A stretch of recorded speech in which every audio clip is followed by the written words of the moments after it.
Hey guys, so another two tags in one day. So this is the philosopher tag. This is another original tag that Between Lines in Life created, and it's a bunch of questions based on philosophers, which is pretty interesting. So I'll get right to it. Number one is, Thales is considered the first known philosopher. Which text introduced you to philosophy, or which text would you like to read to get you into philosophy? Now, technically it wasn't a text that got me into philosophy, it was a class.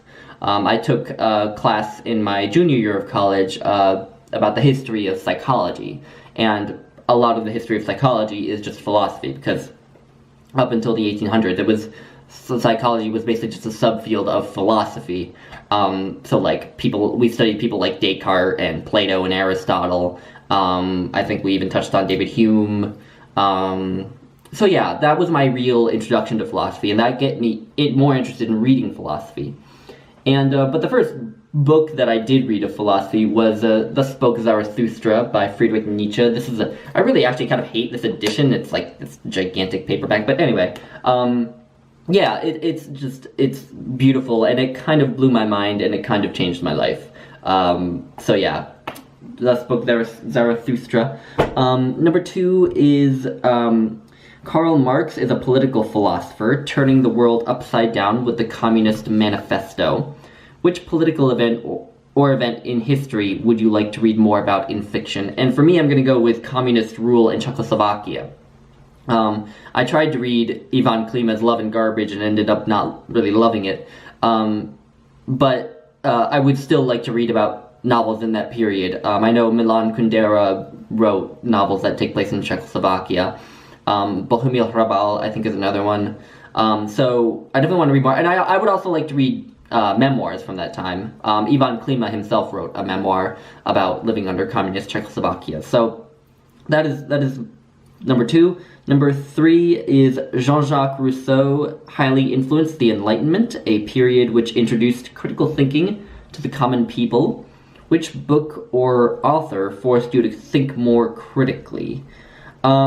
And unfortunately, I have to again go with not a book, but a class. So I've mentioned many times the class I took in my senior year on Thomas Hardy and D.H. Lawrence, a class which I really enjoyed, and it was with one of my favorite professors ever. But something that he made all of us do, in every paper we wrote for that class, he said that we had to find 2 points that he made in class and disagree with them.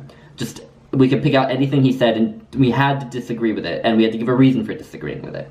And I think that really, just being forced to do that actually did really make me look at things more critically, basically. It made me more open to disagreeing with people and what I was reading and things like that. So yeah, sorry, I have to go with not a book, but yeah. Number four is, Voltaire once said, "I do not agree with what you have to say, but I'll defend to the death your right to say it." Which is a popular book everyone seems to love, but you didn't.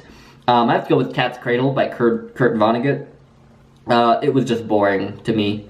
It felt like it was a novel about an idea that Kurt Vonnegut had, rather than a novel about people. And those kind of novels always fall flat for me. Number five is Hannah Arendt. Doomed controversial even by her friends, Hannah Arendt did not shy away from telling what she thought was true. Name a book that will leave readers uncomfortable but tells an important story.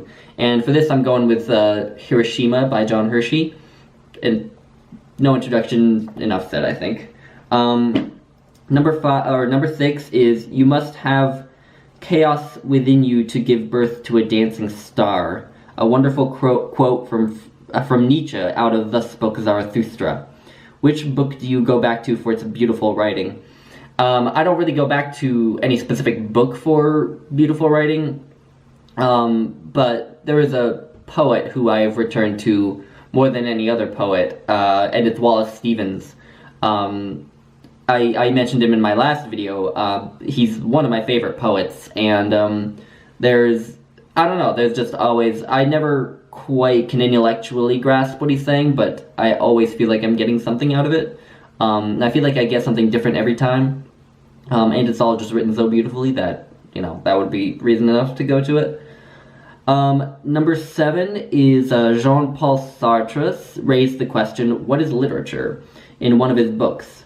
What is good literature for you? So what I wrote down was something that isn't just distraction, that just happens to be a book. I get the same thing out of reading as I do out of, watching a lecture on YouTube or watching a documentary. I do it to learn about the world and to keep myself from just living in a state of distraction, basically. So yeah, that's literature for me. Anything that's not just distraction, that's actually engagement, that just happens to be words on a page, rather than, a video or someone talking to me. Number 8, Albert Camus. Which book did you have to keep pushing through because you really wanted to understand its meaning? Again, I'm not going to go with a book, but a poem. Sorry to talk about Wallace Stevens again, but it's The Auroras of Autumn by Wallace Stevens. I had to struggle through every stanza of that poem.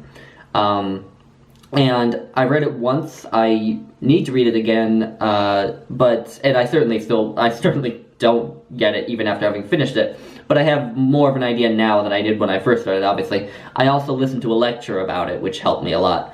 But yeah, The Auroras of Autumn was definitely a struggle to get through, but now that I'm saying this, I feel like I'm going to go, when I finish this video, and reread it. We'll see. Number 9, the last question, which are the 3 philosophers you would love to sit down and have a chat with? And for this, I picked out Simone de Beauvoir, if we could understand each other. I know she was French, but if we could, theoretically, if we could communicate in some degree. I would love to talk to her about feminism and what she thinks of the current state of feminism and the current status of women in society. I think it would be very interesting to get her perspective on that. Then the next one, I had to struggle through this because a lot of philosophers, from what I've heard of how they were as people, a lot of them don't seem to have been terribly nice people. But I went with, and of course it's pretentious as usual, I went with Socrates, because I would probably find this stressful in the heat of the moment, but I think it would be good for me to just talk to Socrates and just have him question every single thing I say and make me defend it, and maybe deconstruct some of my views that aren't as supported, whatever they are. I think it would be a good experience to have, even though in the heat of the moment it would probably be quite stressful to start to see that a lot of the beliefs I hold are garbage. But yeah, and then the third, I don't know if he counts as a philosopher really, but he definitely had the mind of a philosopher, and it's Christopher Hitchens.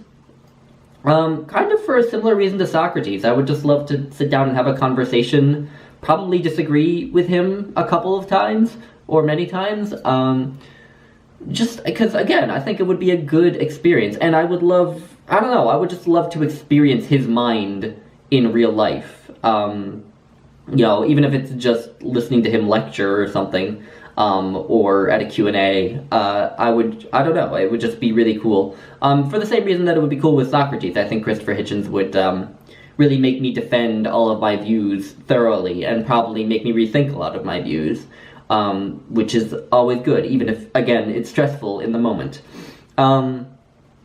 So yeah, that's the Philosopher tag. I thought this was a great tag, so thank you for watching, everyone. Bye!